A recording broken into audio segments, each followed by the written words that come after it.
الحمد لله نحمده ونستعينه ونستغفره ونعوذ بالله من شرور أنفسنا ومن سيئات أعمالنا من يهده الله فلا مضل له ومن يضلله فلا هادي له وأشهد أن لا إله إلا الله وحده لا شريك له وأشهد أن محمدا عبده ورسوله وحبيبه وصفيه خير نبي أرسله الله للعالمين جميعا رحمة للعالمين بشيرا ونذيرا اللهم فصل وسلم وبارك عليه وعلى آله وصحبه أما بعد para hadirin jamaah Masjid Al-Hidayah Gandhi Setia Allah Subhanahu wa taala. Pada kesempatan siang ini marilah kita melanjutkan kajian kita tentang bagaimana Islam itu sebagai rahmat bagi seluruh alam. Ini sering dikumandangkan, sering diulang-ulangi, sering kita dengar. Untuk itu marilah kita ingin mengetahui sampai di manakah kebenaran Islam sebagai rahmatul alamin. Apakah fenomena yang kita saksikan pada saat ini benar-benar sesuai dengan tuntunan Islam atau malah hal tersebut mencoreng-coreng wajah Islam dan mempermalukan Nabi kita Muhammad sallallahu alaihi wasallam. Para pendengar sekalian, para hadirin sekalian yang dimuliakan Allah Subhanahu wa taala. Saat ini masih kita akan membicarakan muqaddimah, pendahuluan tentang Islam rahmatan lil alamin tersebut.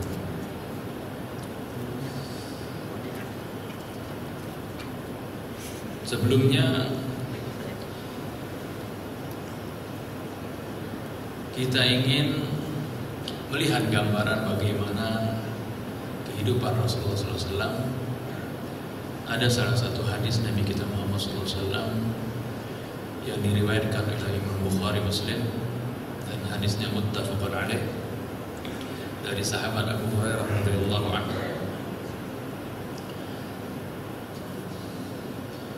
Dia Abu Hurairah radhiyallahu anhu mengatakan, aku melihat Rasulullah SAW sedang menggendong cucunya, itu Sayyidina Hasan dan Husain.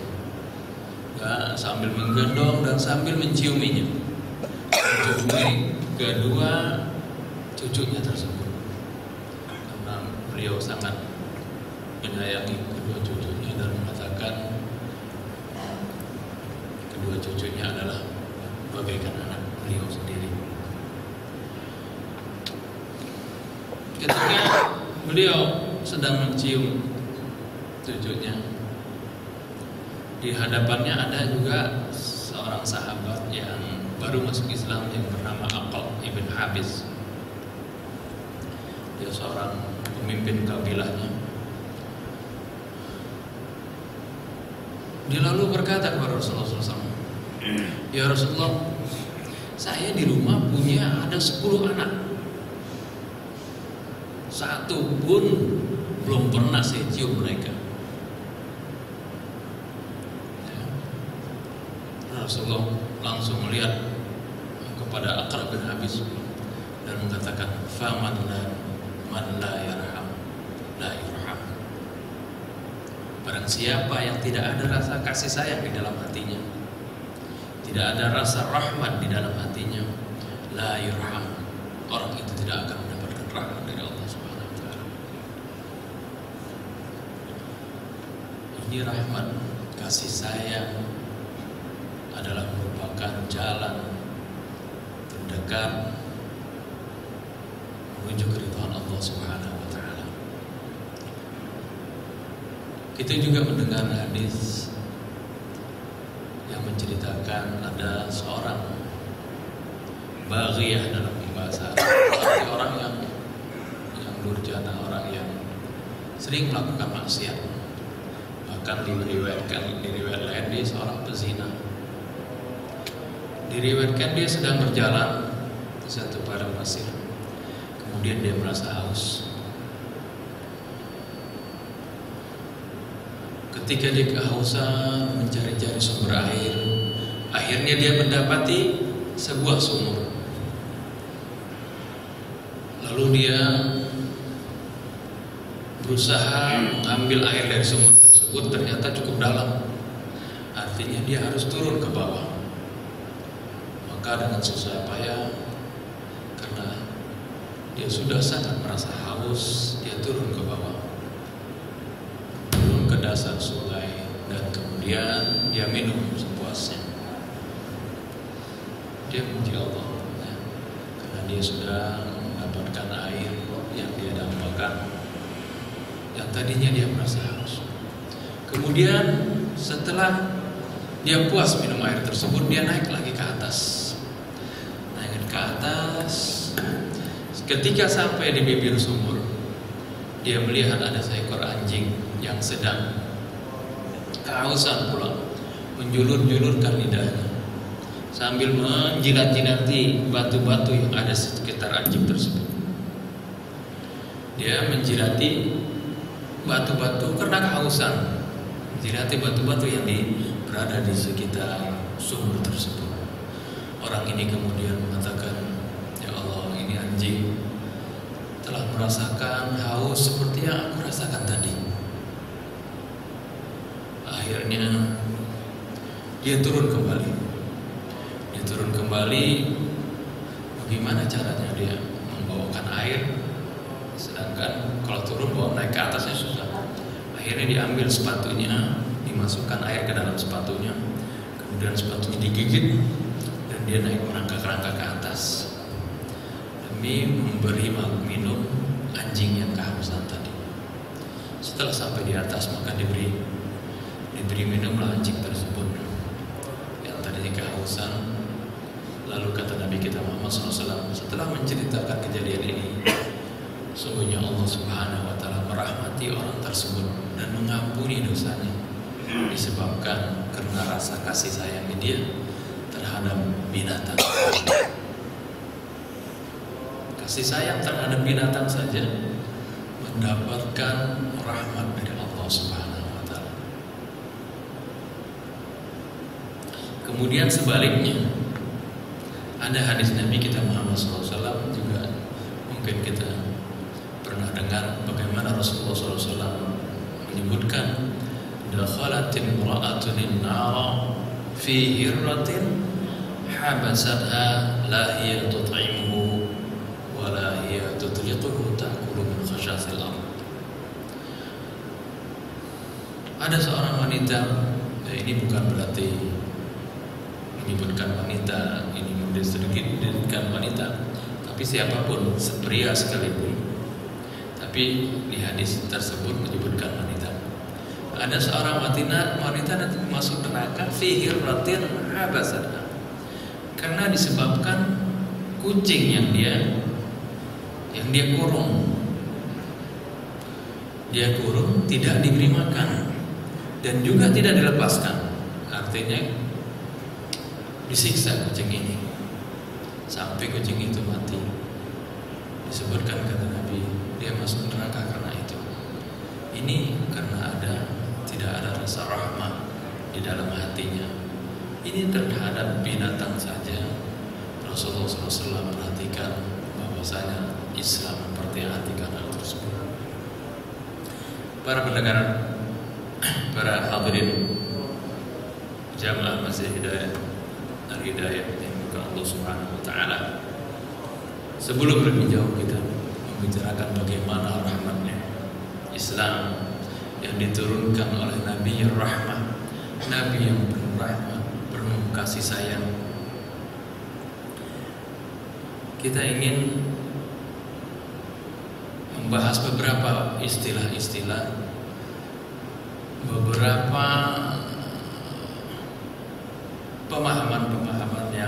salah tentang ayat-ayat di dalam Al-Quranul Karim, sehingga menafsirkan dengan penafsiran-penafsiran yang salah.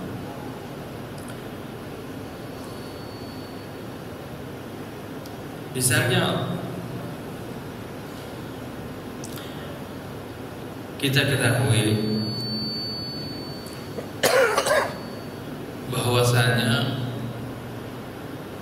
Allah Subhanahu wa taala berfirman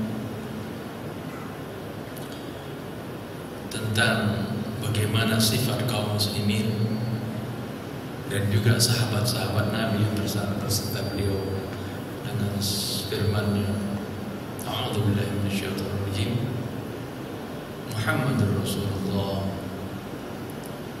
walladzina ma'ahu asyidda'u 'alal kuffari ruhama'u bainahum tarahum ruk'an sujjadan yabtaghuna fadlan minallahi wa ridwanan simahum fi wujuhihim min athari sujud dzalika mathaluhum fit tawrati wa mathaluhum fil injil kazar'in akhraja shatahu fa'atharahu fastaghlada fastawa 'ala suqihi. Al-ayat.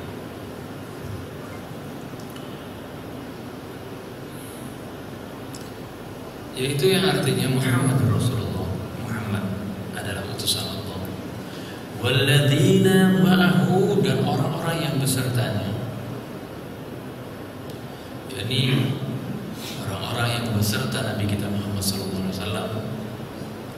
Baik al-ma'iyah di sini kebesertaan secara waktu, secara zaman, yaitu orang-orang yang hidup sezaman dengan Nabi kita Muhammad SAW, maupun karena Nabi kita Muhammad SAW diutus bukan saja untuk zaman pada tahun 1400 tahun lebih waktu itu, ada pada tahun 571 Masehi waktu itu, tapi Rasulullah SAW diutus oleh Allah Subhanahu wa taala karena beliau adalah penutup para nabi, tidak ada nabi lagi setelah beliau, sehingga syariatnya sampai hari kiamat.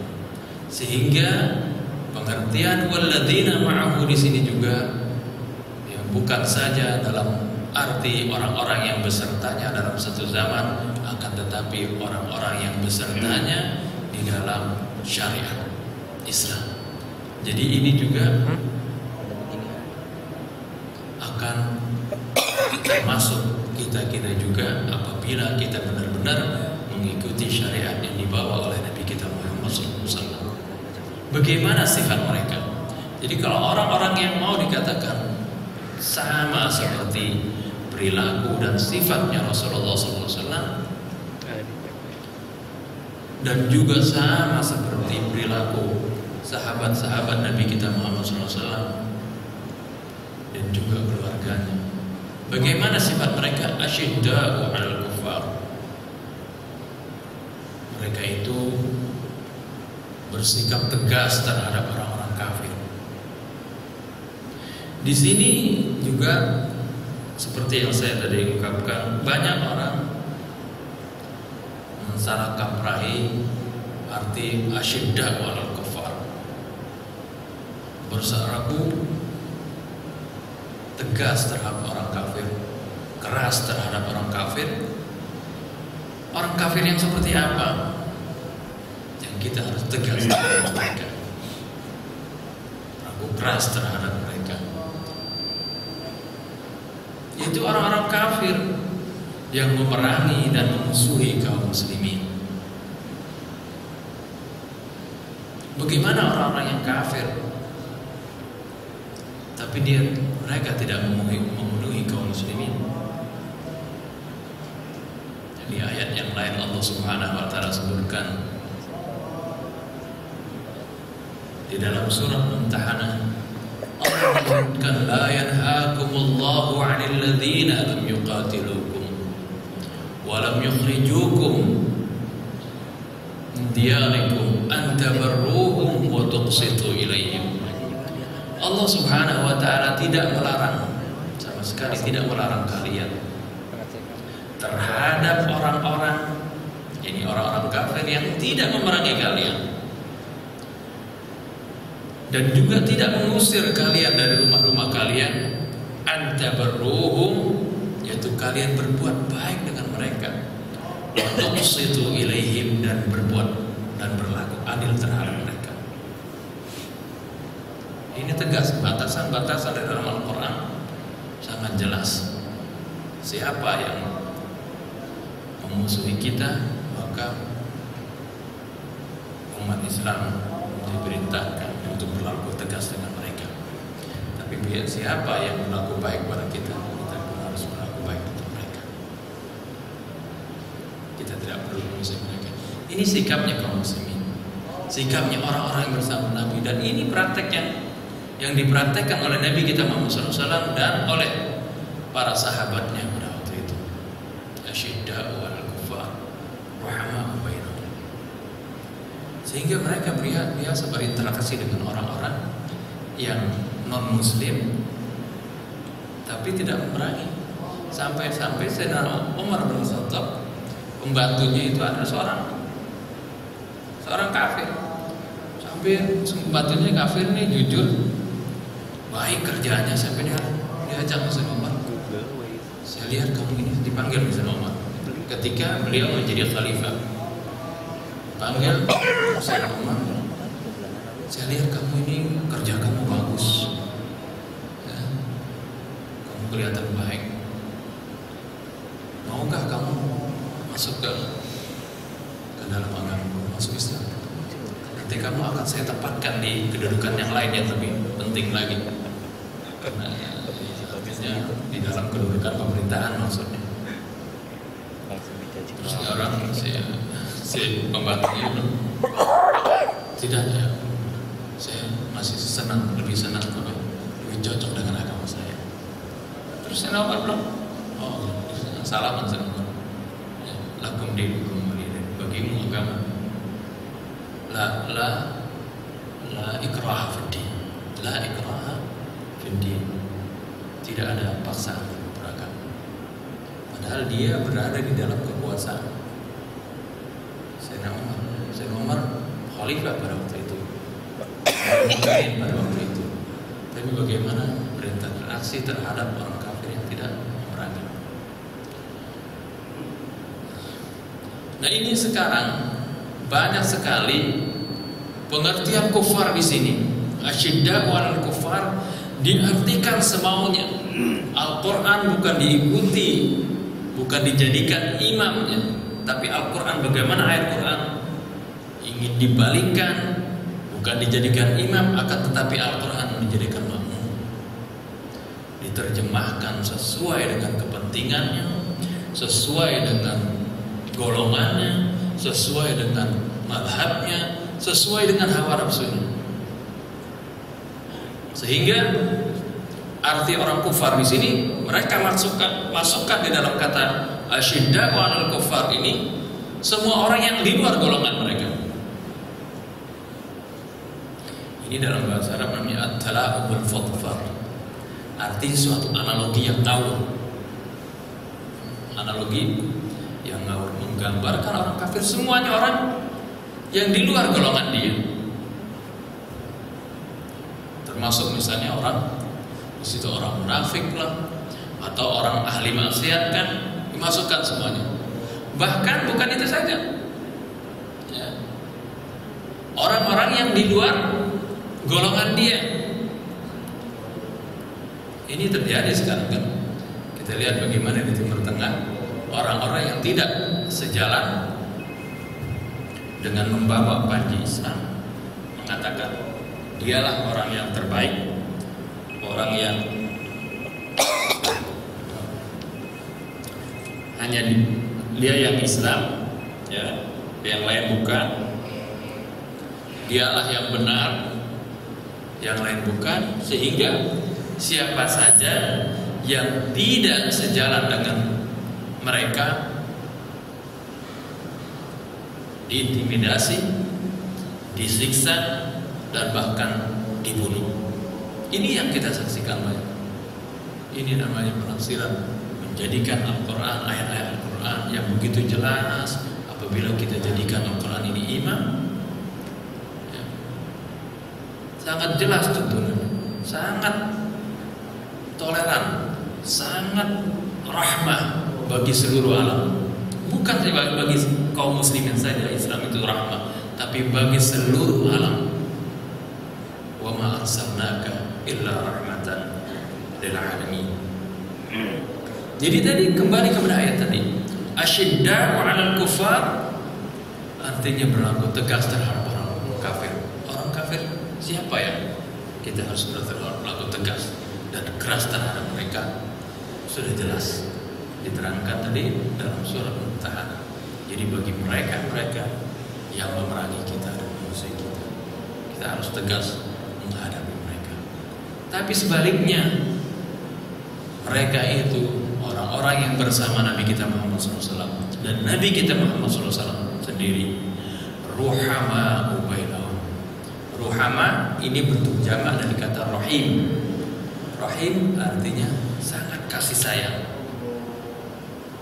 Ingat di ayat lain, ya, kita mendengar bagaimana Allah Subhanahu wa Ta'ala berfirman bagaimana sifat Rasulullah SAW. Allah sebutkan dalam surat At-Taubah, laqad ja'akum rasulun min anfusikum azizun 'alaihi ma 'anittum harisun 'alaikum bil mu'minina raufur rahim. Laqad ja'akum rasulun min anfusikum, telah datang kepada kalian rasul, seorang rasul min anfusikum, artinya dari diri kamu sendiri, artinya dari bangsa kamu sendiri. Maksudnya dari jenis manusia juga, bukan malaikat ataupun bukan bangsa jin. Sehingga perilaku Rasul bisa kalian contoh, karena dia juga manusia. Rasulun min anfusikum, tapi azizun 'alaihi ma 'anittum. Rasulullah SAW itu merasa berat terhadap apa yang kalian derita. Rasulullah SAW merasa berat kalau melihat penderitaan umatnya. Kalau umatnya menderita, Rasulullah SAW merasa sedih. Baik umatnya waktu itu yang sezaman dengan beliau, maupun umat-umatnya yang akan datang. Oleh karena itu, pernah Rasulullah SAW bersabda bagaimana kasih sayang beliau terhadap umatnya.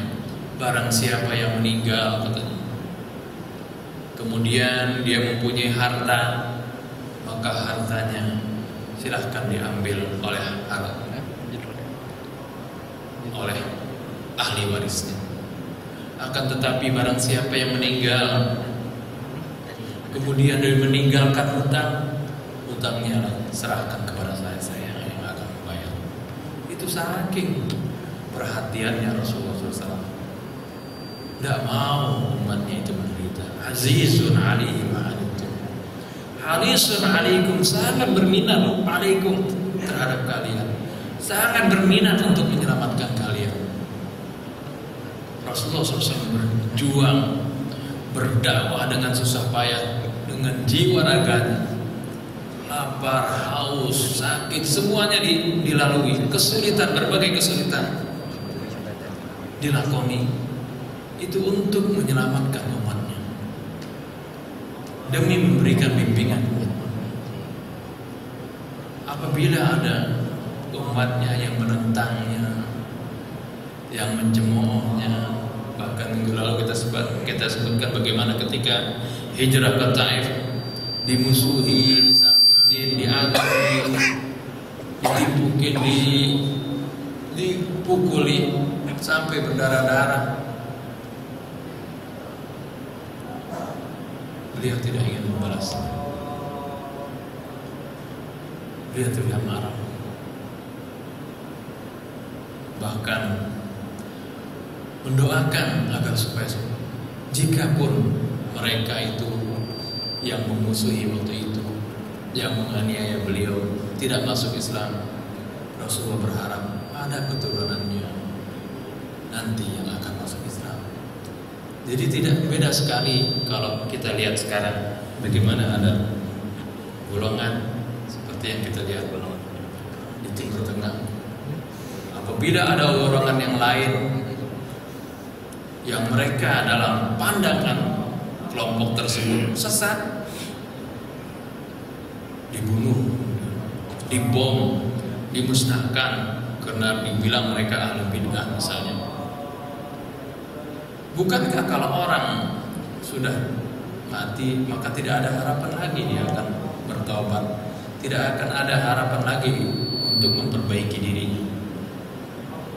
Ini juga pernah kejadian kepada salah seorang Syekh Al-Azhar, Syekh Mutawalli Asy-Sya'rawi, seorang ulama besar, pemimpin Al-Azhar pada waktu itu. Dia bertanya kepada orang-orang yang ekstremis begini, orang-orang yang maunya memusnahkan saja saudara-saudaranya yang berlaku maksiat, minum bir yang dimana yang bermaksiat dan melakukan perbuatan dosa. Dia pengen bom saja mereka itu. Ditanya sama Syekh Mutawalli Asy-Sya'rawi, enak, bagaimana pendapat kamu kalau orang yang sedang maksiat itu, kalau orang berzina misalnya atau sedang minum, kamu bom, kamu binasakan, mereka mati, di mana tempat mereka? Oh, dia bilang itu di neraka. Memang harusnya mereka di neraka. Oh, berarti kamu senang kalau melihat mereka itu masuk neraka? Iya, sebab mereka telah berbuat maksiat. Terus kata Syekh Al-Mutawalli Asy-Sya'rawi, oh, kalau begitu kamu sama seperti iblis. Kamu sama seperti iblis. Iblis itu menginginkan manusia itu semuanya masuk neraka menjadi temannya. Kalau begitu, dengan sikap kamu yang membunuh mereka sedang maksiat, berarti sama. Kamu itu sama seperti iblis karena kamu juga menginginkan mereka masuk dalam neraka. Ini bedanya dakwahnya Rasulullah SAW dengan dakwahnya iblis. Kalau dakwahnya Rasulullah SAW ingin menyelamatkan, memberikan seluas-luasnya kepada orang yang melakukan kezaliman, kepada orang-orang yang melakukan kesalahan, supaya mereka bertobat, supaya mereka baik. Selama mereka masih punya nyawa, selama nyawa masih di kandung badan, masih ada kesempatan bagi mereka untuk bertobat dan menjadi baik. Karena kita tidak tahu bagaimana ditutupnya usia seorang. Terkadang ada orang yang awalnya berperilaku baik, tapi di akhir umurnya dia menjadi su'ul khatimah disebabkan karena perilakunya mungkin yang tidak baik di akhir umur. Jadi selama hayat masih di kandung badan, tidak ada kata putus asa di dalam memperbaiki, mengajak seorang untuk kembali kepada Allah Subhanahu wa Ta'ala. Ini adalah dakwahnya Rasulullah SAW. Harisun alaikum, sangat berminat untuk menyelamatkan kalian. Bagaimanapun caranya, Rasulullah SAW akan tetap berusaha ingin menyelamatkan umatnya. Harisun alaikum bil mu'minina raufur rahim. Disebutkan di situ. Bil mu'minina, Rasulullah SAW terhadap kaum mukminin raufur rahim, sangat kasih sayang. Jadi kata ar-rahim ini sebenarnya adalah sifat Allah Subhanahu wa Ta'ala. Salah satu ismun min asma'illahil husna. Kita baca Bismillahirrahmanirrahim, dengan nama Allah yang Maha Pengasih lagi Maha Penyayang. Ar-Rahim ini termasuk asma Allah dan juga disematkan oleh Allah kepada Nabi kita Muhammad SAW, bahwasanya Nabi kita itu juga bersifat Rahim, bersifat kasih sayang. Allah bersifat Rahman dan Rahim. Allah bersifat kasih sayang. Nabinya pun demikian. Nah, orang-orang yang berserta Nabi, orang-orang yang bersama Nabi, orang-orang yang dakwahnya sesuai dengan dakwah Nabi kita Muhammad SAW pun disebutkan ruhama bainahum. Ruhama artinya jamak dari kata rahim. Mereka sangat saling kasih sayang di antara mereka. Jadi rahim jamaknya ruhama. Jadi mereka itu juga bersifat kasih sayang. Jadi ada rahmat. Ini jadi barang siapa yang ingin mendapatkan kasih sayang Allah tadi, seperti yang hadis tadi, faman la yarham la yurham. Barang siapa yang tidak ada rasa kasih sayang di dalam dirinya, la yurham, dia tidak akan dirahmati oleh Allah Subhanahu wa taala. Sebaliknya, barang siapa yang ingin mendapatkan rahmat dari Allah Subhanahu wa taala, hendaklah di dalam hatinya ada rasa kasih sayang, di dalam segala hal. Karena rasa rahmat inilah, kalau orang yang tidak ada rasa kasih sayang di dalam hatinya, ini adalah orang yang keras hati.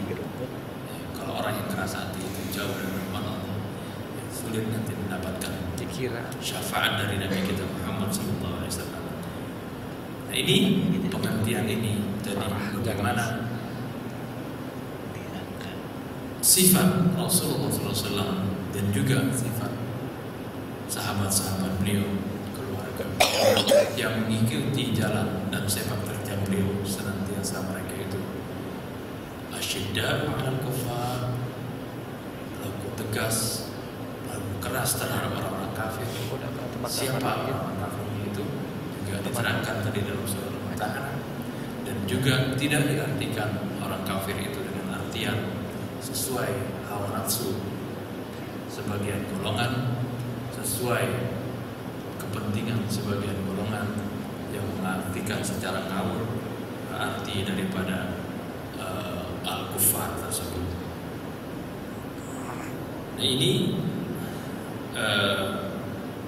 merupakan gambaran bagaimana yang dilakukan oleh Nabi dan para sahabatnya. Juga kalau kita melihat bagaimana Nabi kita Muhammad SAW, walaupun setelah beliau hijrah ke Madinah, tepatnya 2 tahun setelah beliau tinggal di Madinah, baru diizinkan untuk berperang untuk memerangi orang-orang kafir yang memerangi beliau. Izin dari Allah Subhanahu wa taala untuk berperang pun firman-Nya berbunyi uzina lilladzina amanu bi annahum zulim. Diizinkan terhadap orang-orang yang beriman untuk berperang. Kenapa? Disebabkan mereka dizalimi. Sebabkan mereka dizalimi. Jadi perangnya Rasulullah dan kaum muslimin bukan perang untuk ekspansi, bukan perang untuk menjajah, tapi perang untuk membela diri, difa'iyah, membela diri dan mempertahankan agama Allah, dan juga menghilangkan berbagai penghalang-penghalang bagi sampainya dakwah Rasulullah SAW kepada manusia. Kalau ada yang menghalang-halangi, itulah yang diperangi. Dan selama Rasulullah SAW hidup, ya, tercatat dalam sejarah jumlah peperangan Rasul itu disebut ghazwah. Arti ghazwah itu peperangan yang dihadiri oleh Rasulullah SAW. Rasul ikut itu ada 27 peperangan, ya. Wasariyatuhu, dan ada syariah, arti peperangan yang tidak dipimpin oleh Rasulullah langsung. Ada 38 peperangan. Berapa kira-kira jumlah orang yang mati dalam peperangan tersebut selama Rasulullah SAW masih hidup? Para ahli sejarah meneliti, ya, itu sekitar jumlah yang terbunuh hanya sekitar 1.300 jiwa ini termasuk orang kafir dan orang mukmin. Orang mukminnya sekitar 300, sekitar orang kafir sekitar 1.000. Jadi jumlahnya tidak banyak, ya. Tidak seperti peperangan yang saat ini terjadi, ratusan ribu manusia yang meninggal, ya. Bahkan yang meninggalnya ini pun di dalam peperangan Nabi nggak sembarangan orang, karena setiap berperang Rasulullah SAW selalu memperhatikan kepada memberi perhatian kepada komandan pasukannya, janganlah kalian membunuh kecuali orang-orang yang memerangi kalian. Jangan membunuh para wanita, jangan membunuh anak-anak, jangan membunuh hewan yang tidak perlu. Kalau perlu memang untuk dimakan, jadi konsumsi, itu tidak masalah. Jangan menebang pohon-pohon, jangan membunuh orang-orang yang berada di biara-biara atau di gereja, dan jangan juga menghancurkan. Ini perang yang diajarkan sesuai dengan syariat Nabi kita Muhammad SAW. Tapi kalau kita sekarang melihat, menyaksikan seseorang misalnya atau sekelompok dengan panji Islam mengatakan ini adalah pasukan Islam, dengan mengatakan inilah adalah sesuai dengan syariat Islam, tapi perlakuannya membunuh sembarang orang, membunuh anak-anak, membunuh para wanita, membunuh orang yang tidak mau bergabung dengan mereka, ketahuilah ini bukan daripada Islam, ya. Karena Rasulullah SAW sangat jelas di dalam syariatnya bagaimana tuntunan Rasulullah SAW yang penuh rahmat, sampai dalam berperang pun kasih rambu-rambu agar supaya di dalam peperangan tersebut tidak seperti apa yang dilakukan oleh para tiran atau orang-orang yang haus darah yang membunuh kesana kemari. Ini adalah tuntunan dari Rasulullah SAW yang nanti akan kita lihat dalam berbagai aspek. Rasulullah SAW itu bersifat rahmatan lil alamin. Itu saja yang dapat saya sampaikan. Ini adalah pendahuluan, dan ini akan terus kita bahas tentang rahmat Rasulullah SAW. Ini saja yang dapat saya sampaikan, mudah-mudahan bermanfaat. Billahi taufiq wal hidayah. Wassalamualaikum warahmatullahi wabarakatuh.